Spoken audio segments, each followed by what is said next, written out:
Gabi na sa Jerusalem. Tahimik. Mabigat ang hangin. Parang may lihim na nakatago. Sa 12 disciples ni Jesus, may isang lalaki na may hawak ng maliit na leather money bag. Ang pangalan niya? Judas Iscariot. Hindi siya ang pinakamatapang tulad ni Peter. Hindi rin siya ang pinakamalapit tulad ni John. Pero siya ang pinagkakatiwalaan. Siya ang in charge sa pera.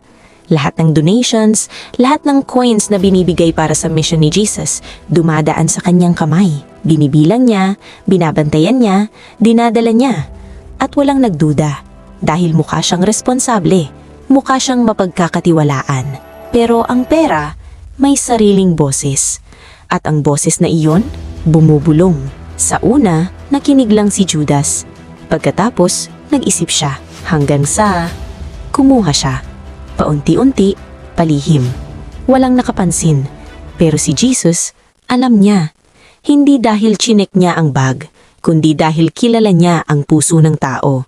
Binigyan ni Jesus si Judas ng responsibilidad, hindi para patunayan ng loyalty niya, kundi para bigyan siya ng choice.